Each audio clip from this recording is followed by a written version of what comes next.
problème na biso oyo eza majeur eza likambo ya kombo. Kombo oyo ya Jésus oyo eza répandu na monde entier. Soki kuna na Israël ndenge donc bato ba prononcer mabe Israël c'est Israël. Soki na Israël babenga qui est Jésus, il fallait monde entier kombo etikala Jésus. Ata même ata na lingala, même ata l'anglais, ata ni parce que un nom propre reste invariable. Premier dernier apôtre de la Bible a couffé dans l'encens comme on a au Anan faussement appelé Jean comme on a Ye au Anan donc Ye au Anan qui veut dire Yehoshua fait grâce donc parce que tata na ye na maman na ye bazaki ba stérile Yehoshua a sali bango grâce ba bengi pe mwana kombo Yehoshua fait grâce donc Ye au Anan mais au komona na français ba changer en Jean. Est-ce que Jean veut dire que Yehoshua fait grâce mais ba bombeli ba tout vérité au général Soni Kafuta alobaka mwamba Ben Shaddai papa na ye ya molimo ndendengeni parce que ye général Soni a uta na nzambe malamu alobaka mwamba pona mwamba alakisa ye kombo ya Yehoshua abatiza ye pe na kombo ya Yehoshua qui est mwamba Ben Shaddai papa ya molimo ya Soni Kafuta de po alakisa ye mais ye moko Soni au mona kaka acha kaka Yehowa vous bénisse mais atea kango na exifer biso to bona na nanga idéologie na biso tozo landa lelo yeyo yeyo azopesa biso nonana yeyo na tableau de méga parce que yeyo na tableau de méga na yo wana biso aizalaka comment c'est vrai comme niveau théologie même attaque qui te tient en français parce que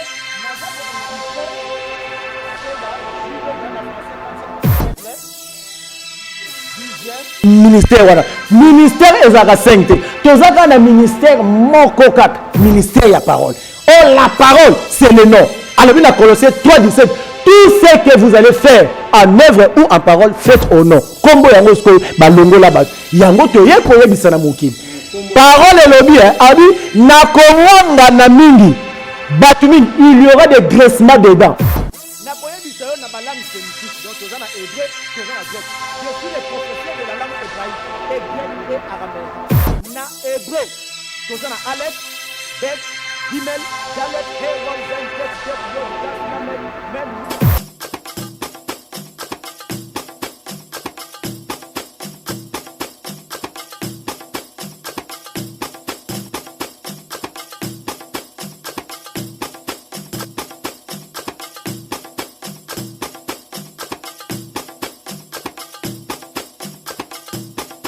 de bandeko balandino so bolanda biso na chaîne abino Usama Tina TV chaîne mbanga ya danger bobi ya moto so sakana oziki bobi bopesinga kanda makazi ona kanda na bino bato mike mike wana bo continuer toujours bolanda biso tant bolanda biso ne bopesa biso manaka bobi awa to lobaka vérité ato panzaka tekena nenga idéologie oya boya sali ya mokili ndenge lobati na tsaka elongo panzi parce que biso amakamo mbote nanga na mati masiala depuis États-Unis à Chicago l'état lowa babio na boka kote yango na boakio mbote nanga lisusu na rythme mazamba babio n'impact na idéologie babiso lobelaka bosolo babilo yo to panza teka lisoni to beta liso spiritualité car ndenge vient na ngai maître bol salobaka liso la spiritualité to beta to panza teka to baba vérité nani yango mokonzi qui est Jésus Christ na ndenga idéologie donc nazanga morote nazana ndeko tina loto ya mtozane wana plateau moroto panza teke na ndenga idéologie donc système ga ya kanda loto c'est mission avec méchant au sarène to lio na 2 points na ndenga idéologie mbote tina Mbote Fabrice Mutombo, merci pour la parole. Mbote na bino nyonso vraiment bo na rabiso na kati ya Usama Tina TV Tina Bombo yemoko en personne tous ensemble. Lelo tozo sur na pasteur bino mo boyo kaye nini wa koloba na kati ya monoko na ye ako se présenter. Quand Fabrice yebisi bino ke toza lelo toza kala pour la spiritualité vraiment bino mo boyo ka nya koloba vraiment ezalité mbote mingi na papa Usama na kati ya Hollande. Ba mbote na bino vraiment ebele sans oublier Maman Judith Masiala na part ya Fabrice Mutombo toujours tous en habino ensemble boyoka nini o tozo lobela mukula lelo ya dimanche babi dimanche encore dimanche malamu to yambi lelo pasteur et puis si vraiment c'est ngoma kasi na kati ya chaîne ya Usama Tina TV nazo aussi parole na ngepa Fabrice Mutombo bolanda nini ezoleka Kaka na nenga idéologie le to bieza ka pesa muninga ba pesa yo. To yambi moto na nzambe mo se présenter kana nenga idéologie ka ndebo linga biso MX na 2500 abonnés. Babi na 2 mois ya pamba babi mbango ndike mboloko babi bango ba omela pe mais ba ndi matin c'est nous repola. Moto na moto na nzambe. Oui, Mbote les grands journalistes kombo na ngai Rabouni Amos Likuse. Rabouni c'est en hébreu et l'axikaka maître.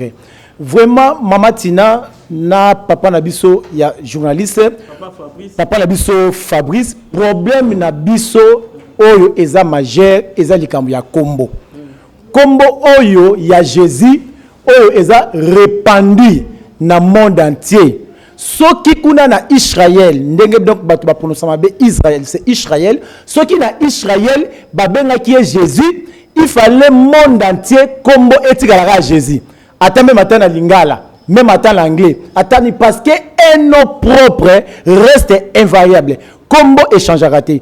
Problème nabiso je crois papa nabiso caméraman à cause nabiso na tableau. Problème nabiso ezali awa rétablissement de toutes choses. Toza ko rétablir et loko oyo la 4e bête à Bebisaki, l'empire romain d'Occident.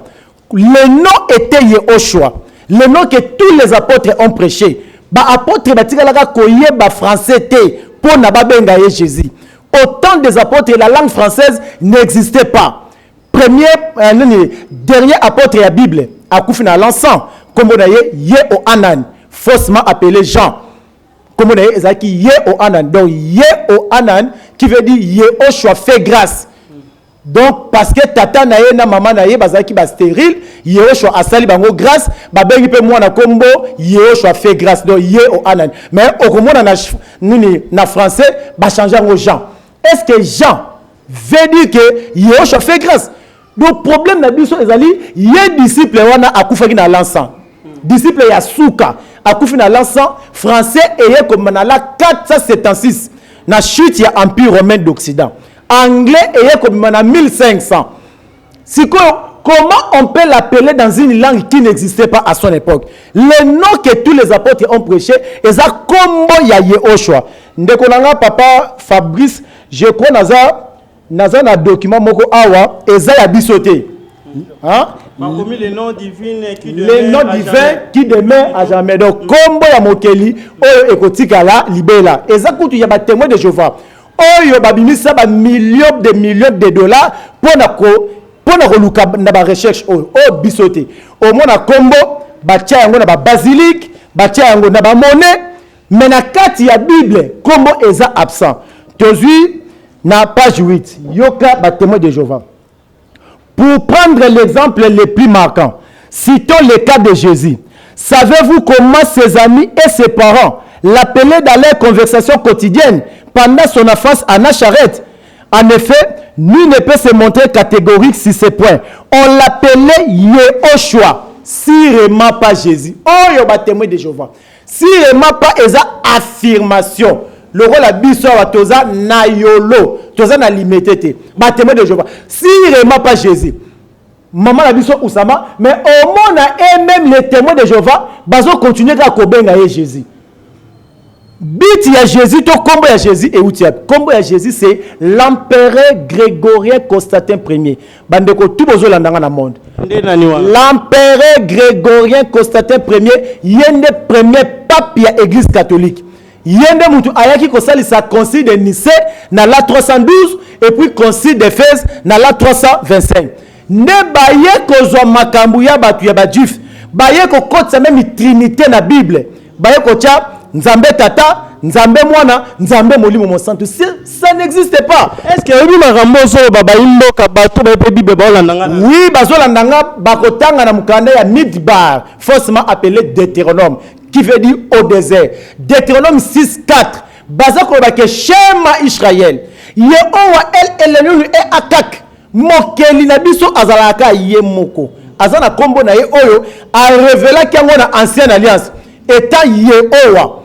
Mais batu ba bebisi ba tie Dieu. Dieu qui veut dire objet d'adoration. Je crois même à Taba Branamis Bozolanda na livre ya Branham le Dieu dévoilé. Azako ba Dieu eza nango objet. Balongo la kombo oyo kombo oyo ayebisaki Moïse, faussement appelé Moïse, c'est Moshe qui veut dire tirer des eaux. Alors c'est là. Pardon pasteur. Oui. C'est que ba kombo no so biso to ya français na sika ba kombo na te so ba vrai kombo ya batwana ya ba kombo so papa Fabrice kombo ezalaka na français, ezalaka na anglais, ezalaka na nini te. Papa na biso Tshisekedi ata ake États-Unis ba obenka Tshisekedi. Ata ake Chine. Na wuti kolobango eza leçon oyo tozo même na 4e primaire que un nom propre reste invariable. Papa Fabrice, ngala koka mo mama nanga Usama.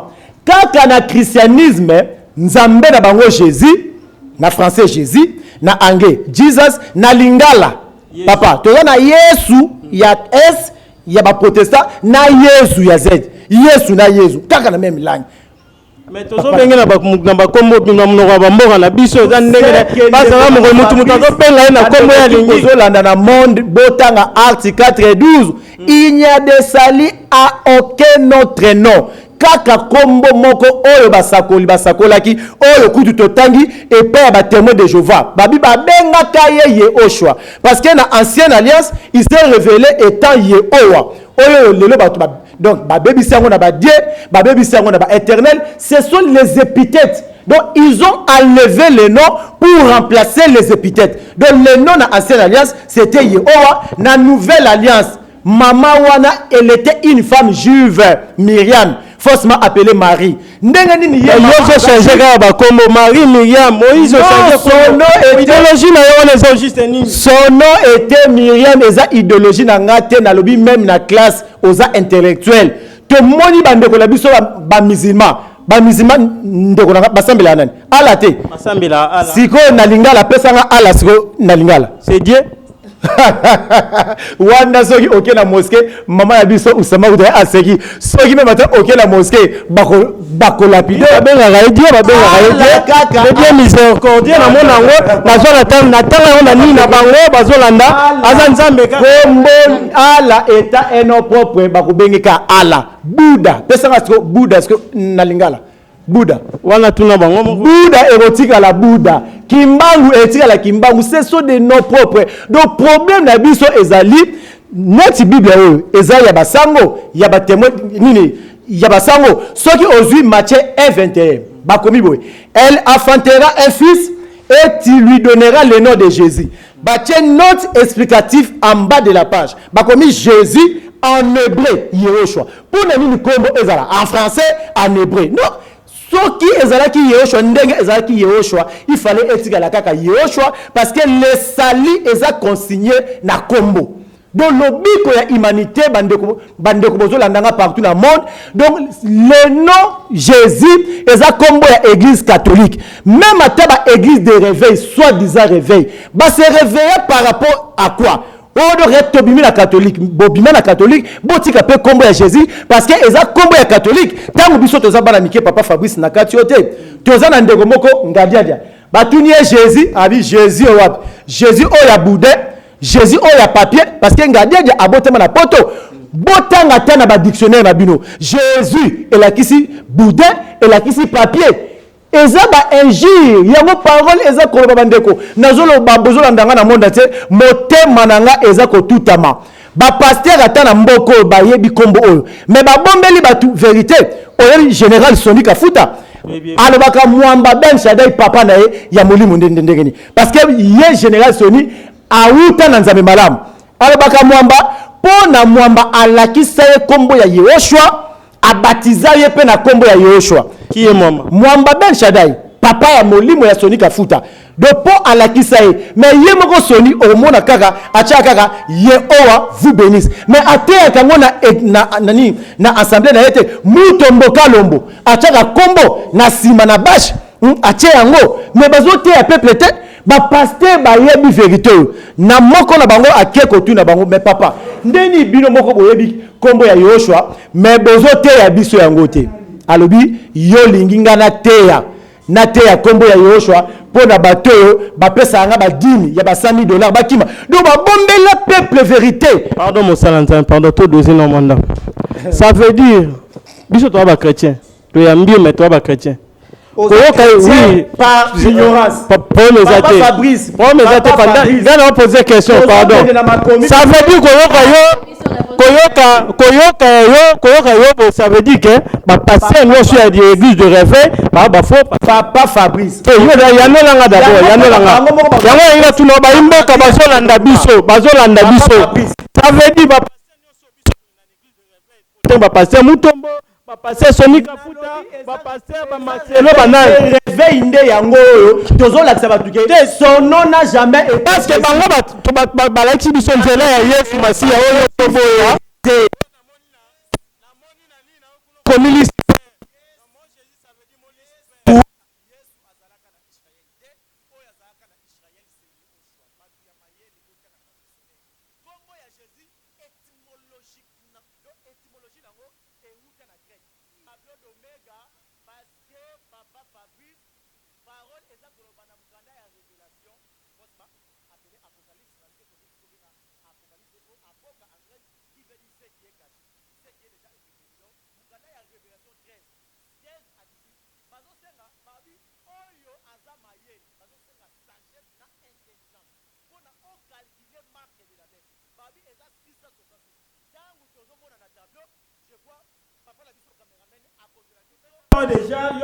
Kombo ya Jésus yango wana J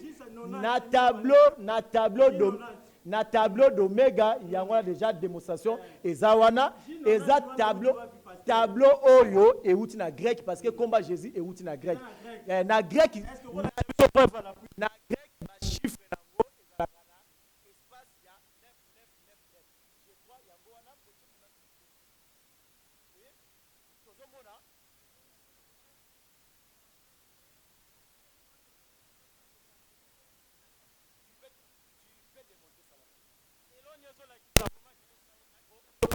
bayimboka bozolanda biso boperdre te parce que oza idéologie ya pasteur yena yotangisa solo idéologie biso toya démontrer biso yango comment se fait que komba Yesu komi Lucifer biso toboya yango na ndenge idéologie na biso tozolanda lelo pasteur lakisa biso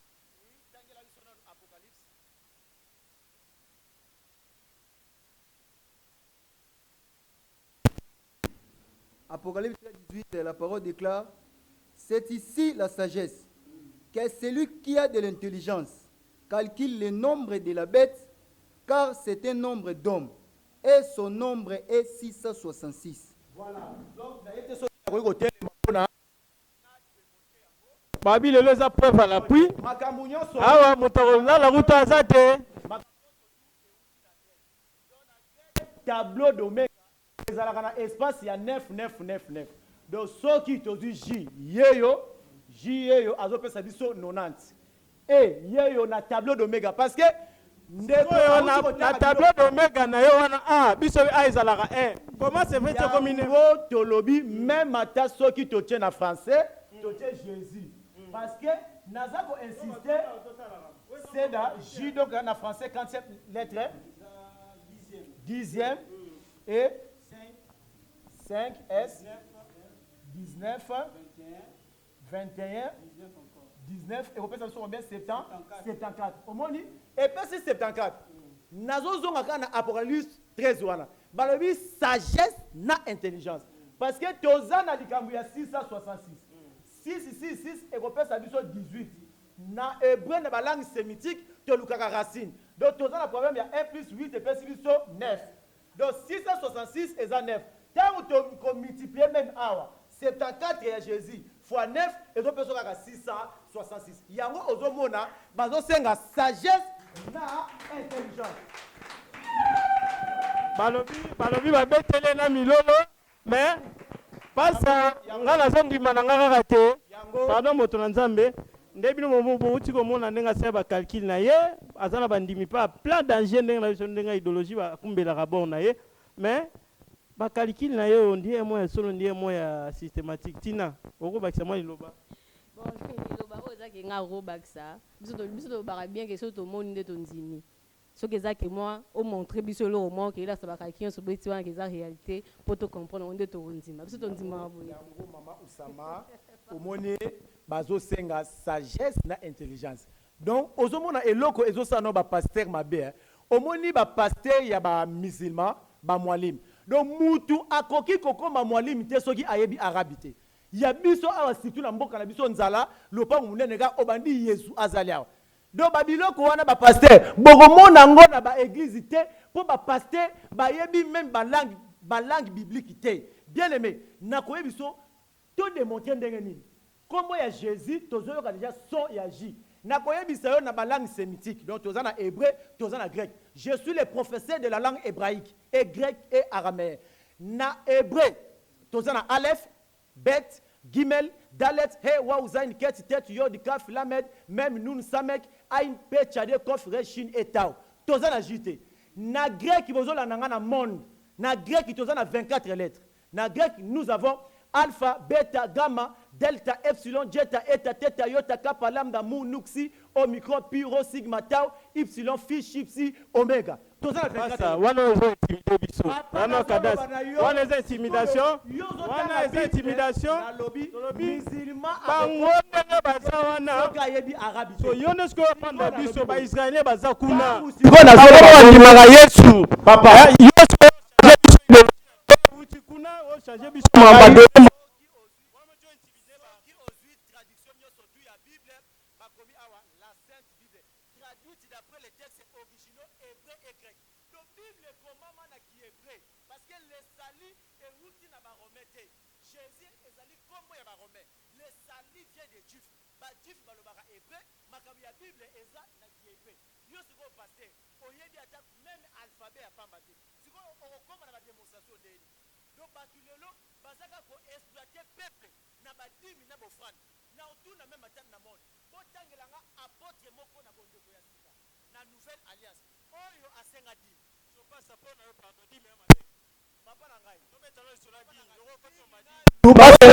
Ngai na futa ka dimi na ngambo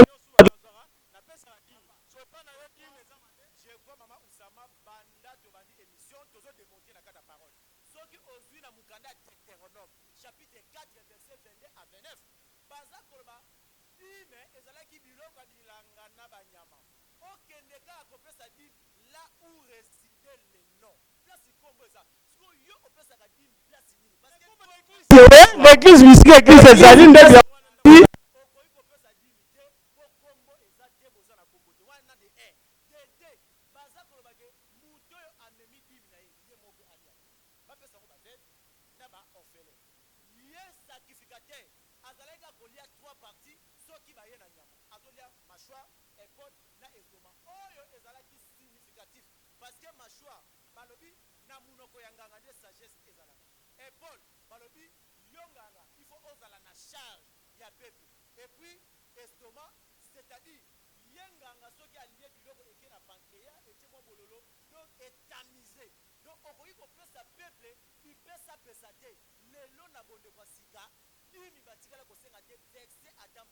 c'était la libéralité. Même ata Anani ana Safira. Bakufa ki po ezaki libéralité. Bango moko ba yebisi bantoba ke tokoteka babilaka na biso tokoya kopesa mbongo. C'était la libéralité. Dime tikala kozala te na bondeko ya sika. Dime tikala kozala te na bondeko ya sika pa na yo za dime te. Na papa eloko ezalaka te. Ndamoko na comité kuna rétablissement de toutes choses. Siko na moni na nouvelle alliance manga na eloko ma dime yo za te pas. Yo okopesa ngai libéralité soki oye kokabelanga librement biso ezate ke $100 papa moi tu que me solo ba boye passa pardon moi ndenge solo ba boye ba ba pesa ka dime na motema wo modimba ba go boye pesa dime ko ba église et comme ba centre commerciaux même mataba mingi ezape ne situne na mboka la biso pona kozanga donc ba misala ndenge ni nzambe yango po apesa yo pe opesa ye na on dirait bindo. Nouvelle alliance, c'était librement. L'homme donne selon ce qu'il a résolu. Donc, et comme Abindo, il y a personne en Zambé, pour Zambé, on peut appeler son mingi. Aïe, aïe, aïe. Il y a maman là Oussama n'a pas pratiqué au sala manakata à l'église et ça escroquerie. Ba apôtre, yo comme tu vois apôtre nani Eben, forcément doit appeler Pierre. Kutu alabi babiloko kutu ezaki ba droit nanga. Azo sunde la même na bambo. Pierre nani pas. Eben Et puis okomona bantoma bien aimé bango balobi ke bolukela biso batu mususu basokipe na makambo wana biso to sokipe ka na parole mais lelo na monde entier eza bongo te papa bapaster basokipaka ndeka na mbongo ata akoteya mateya mpo na baptême akomaka na mbongo ata akoteya mateya mpo na désert akiteka na mbongo donc lelo ekoma na oka mbongo na mbongo donc baeglise ekoma babusiness donc peuple lelo bapaster baza na souci ya peuple bayeba na précise yango ke librement yosko epa na ochange kombo ofaso lopesi kombo mo libéralité wana yo change kombo wa faso yo nango ya sika ya libéralité ndenge batu oyo kombo yo change ya sika yango bozolanda na monde et enfin te change libéralité eza ndenge sikoyo bato sikoyo bazolanda na monde atelema bi makambo ya vérité yango ye moko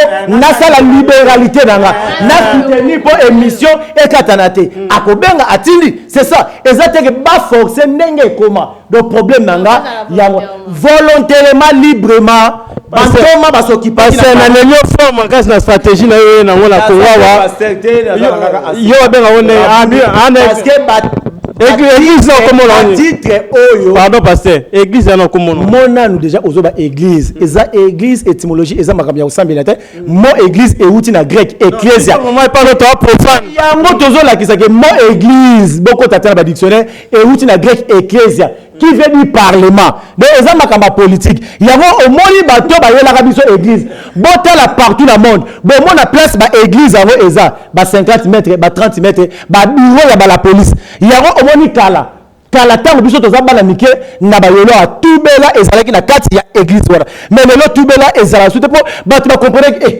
obomi mutu oke koyebisa mupe kala nini te la police ekangi yo donc église eza makambo ya l'état eza makambo ya kosambela te bato oyo bazalaka na ecclesia na grec nde babengaka bango batitre oyo bino botia baapôtre na grec apostolos pasteur poimel tous les 5 ministères wana ministère ezalaka 5 te tozaka na ministère moko kaka ministère ya parole oh la parole c'est le nom alors bien à Colossiens 3:17 tout ce que vous allez faire en œuvre ou en parole faites au nom kombo yango sko balongo la bat yango to ye ko yebisa na mokili parole elobi abi na komwanga na mingi batumingi il y aura des graissements dedans maman nanga usama te mona na classe mwana oyo azalaka nde mobulu na classe soki azwi te na fin de l'année akomona ne pas cité aza tibila aza mobulu mais mwana oyo vraiment alandaka classe ne bien soki azwi te na suka omona mwana na kolela eza neti lelo bato baza kosambela ebele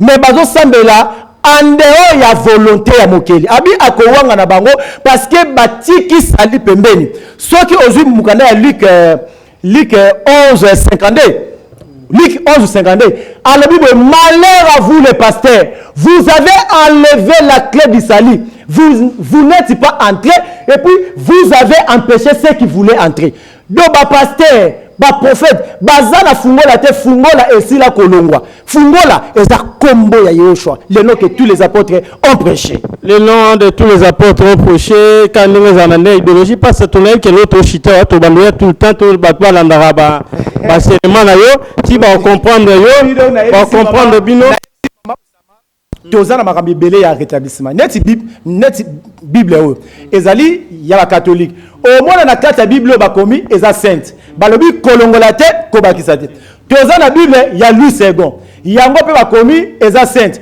kolongola te kobakisa te oyo eza na 72 livres ya ba catholique Louis II eza na 66 bon na bango bibale bata 72 na bata 66 nani alongoli nani abakisi iboko ba vérité boye mama usaba to yebisa peuple te à travers le monde livre oui bible to monde c'est que on dit ma bata catholique kondima catholique na ndeni ndimaye par rapport au bébé qui non Jésus et sa signification nango 666 oui si livre ta catholique ta ke bon ba parler na la bible ya yote oyo bino biso sana parce que otanga ya biso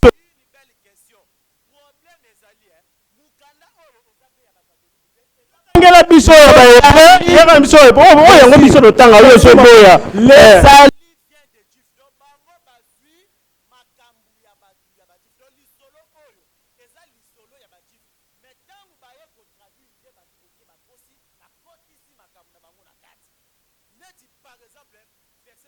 Matthieu, que cette sorte de démons ne sont que par des jeûnes et de prières. Au moins, on a ezaka na lu second. Awawa ezati.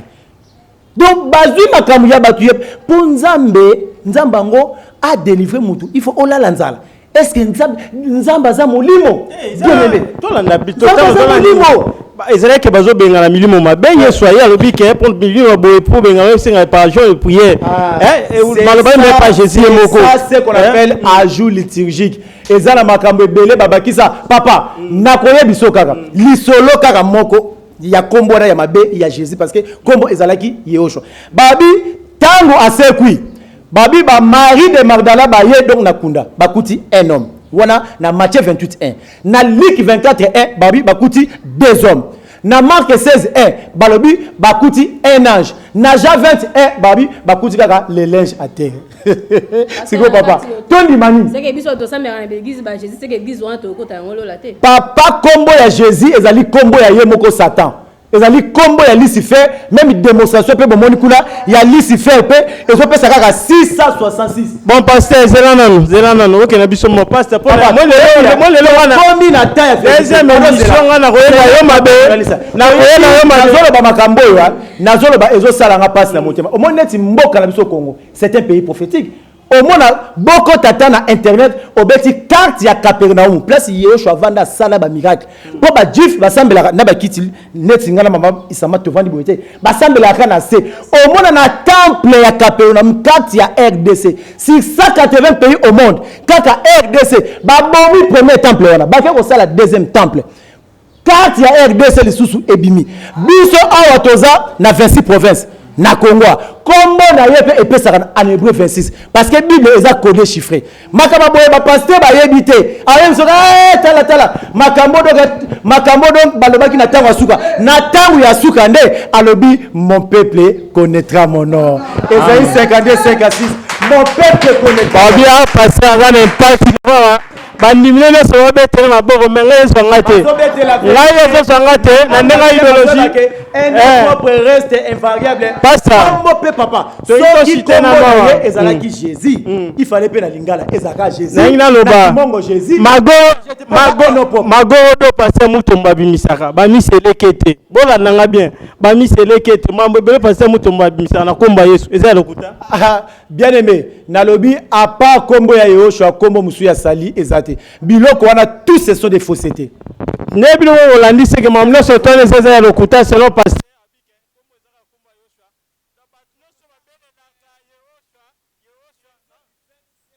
Israël boba pour la babi celui qui prononcera mon nom à faux et à tort sera puni de mort. Prononcer Yehoshua. Babi ça to bega Yesu to biso do zamba Jésus Christ wa zamba to ko ta idéologie a passe na mbongo ete na idéologie.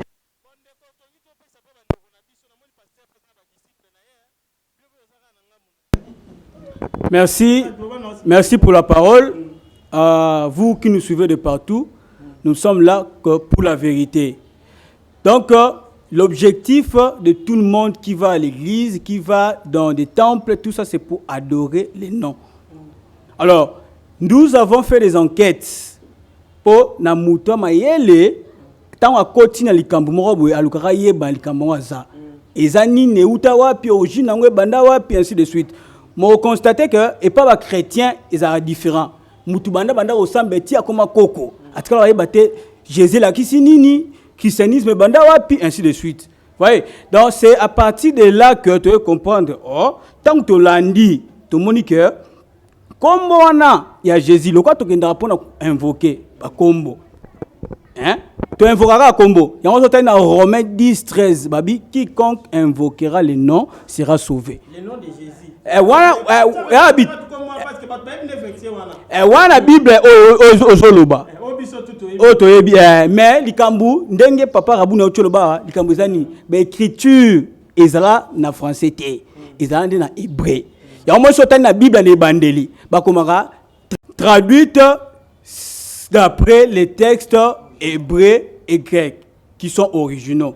Donc ba intellectuels au Hollande de partout dans le monde en Afrique partout savent qu'on peut traduire tous les textes sauf les noms propres.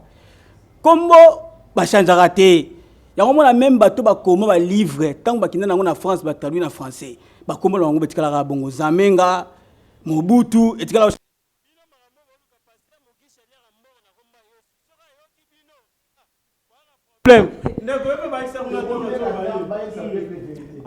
Shalom, shalom, les peuples de Yehoshua. Bon, je réponds au nom de Mike Kalunzu.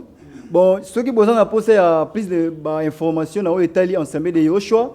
Bon, ok, quand on a Facebook, beaucoup mis Mike KLZ Ben Rabouni. Nous avons une publication dans l'Italie.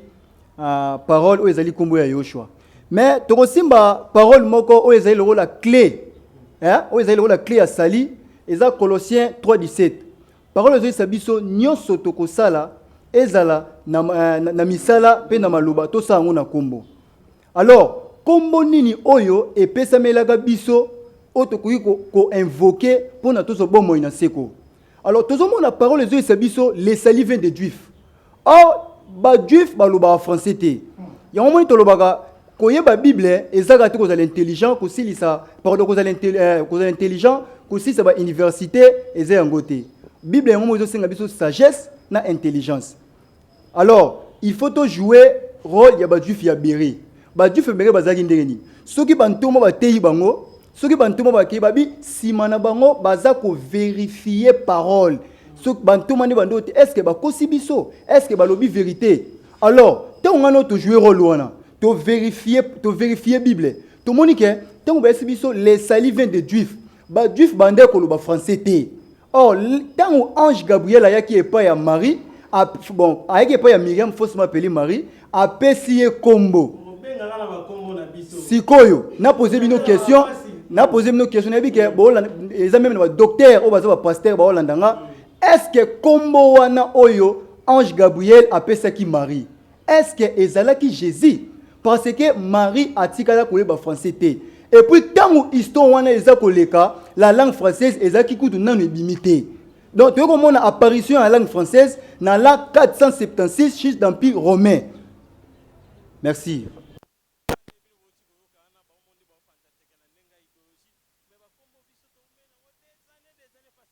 Moi mikolo mikebino boye abiso to benga va apporter Pierre ma ben ngo benge wana.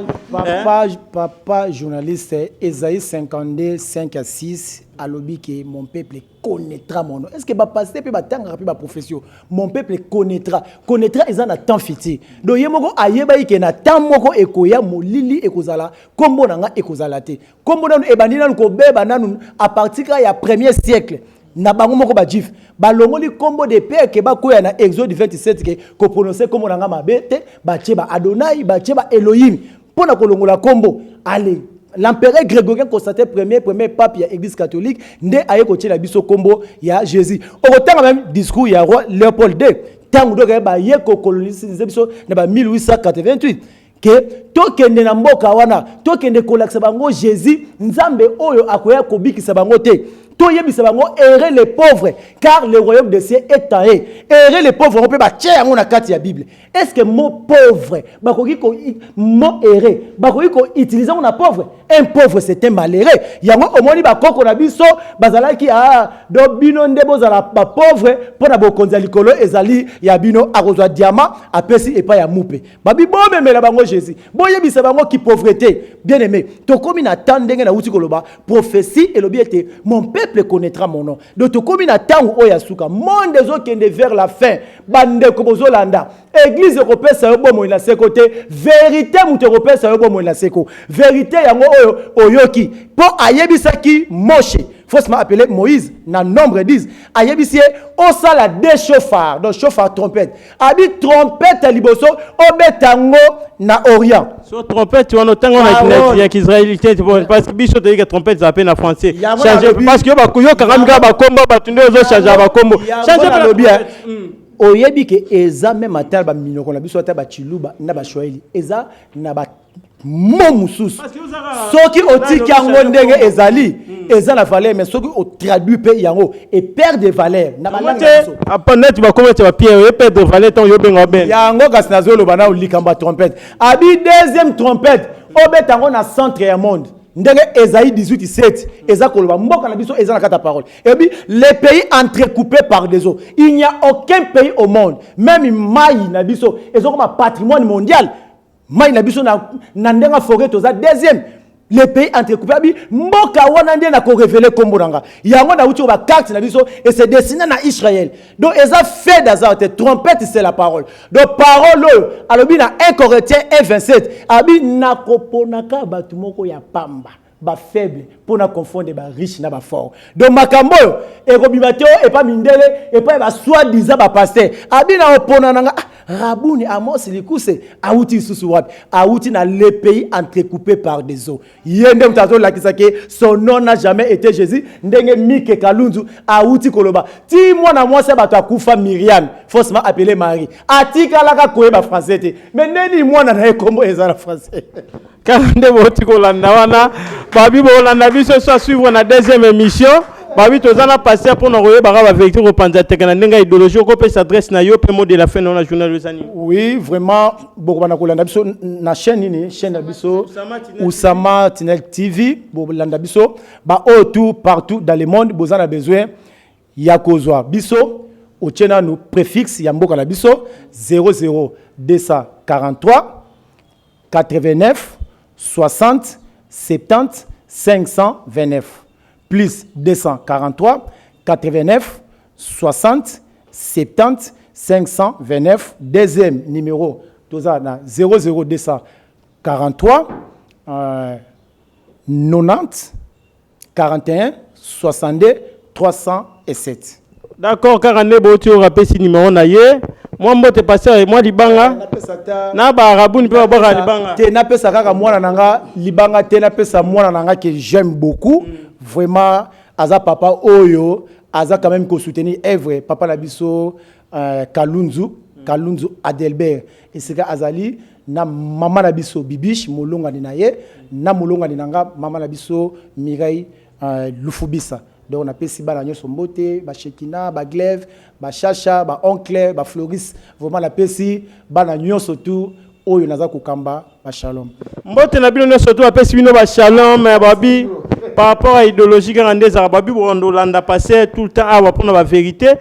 Kalaming te bozo landa biso na Paul Nord TV dans on annonçons déjà donc semaine prochaine émission passée bandole kan internet mais bandole kapé en direct na katia Paul Nord TV babi tonta mazo sala fo tolo barayango tonta mazo sala fo tolo bayango na pesi mbote nanga na Oussama babi na to boira rayo marqué linga ba pasteur te mais to le sous pasteur ya idéologie mususu ya likolo ya likolo zo ignorer na bino ba musulman abi bozate to chara temeyo loba suna chabino fara mote nanga na Rit Mazamba na bébé Sydney mote susu na Sephora mote na batu yo bolanda biso bo s'abonner car rendre bon message s'abonner na kin bolanda biso semaine prochaine na Paul Nord TV ya Charles Mbuta Mutu na ndenga idéologie moi mot de la fin na yo mama Tina. Voilà, merci Nabino Nyoso Karande Bolanda biso toujours na kati ya Oussama Tina TV babi Tina Action Fati Béton toujours na kati ya mboka to yembiso na ba pasteur to lemba te. Bomona ki ba pasteur baza déjà liboso, tozo continuer toujours babi biso toza ko associer na biso na Nzambe. Donc ça Nzambe za ma mingi. Donc soko loki biso na ba ndenge mo bodo Nzambe no muntu abundela biso. Merci Nabino Nyoso, merci na papa Oussama Bambote no vraiment il ebele babi yonde makambo na kati ya chaîne Oussama Tina Osimbi Tina Osimbi Oussama. Merci bo s'abonner toujours ndo message ko s'abonner et ça la vraiment son mankasi ne ebisa bino. Bambote be na cameraman na makasi ba image bino bozo mona donc moya ko parler exact ba papa moba.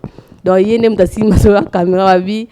Ou mais alors papa moba merci na bino nyonso toujours micro zongi pa Fabrice Mutomboto mona Jesus dimanche mbala simana pasteur na biso ka ndenga panza teke donc yo mtolandi biso so moni ke mo le ko contredire ezali to ebida ke bo sala ka bo komaka mo ba commentaire na bino et ça la bien pasteur ozala wana pour nous répondre bino merci na zonsi micro pa Fabrice Mutomboto balobi to ebaki idéologie pasteur était l'autre kangé na mutambo l'autre moni kuna or argent bronze argile fer wana to yo le belango na deuxième émission pour nanga tobi bye bye.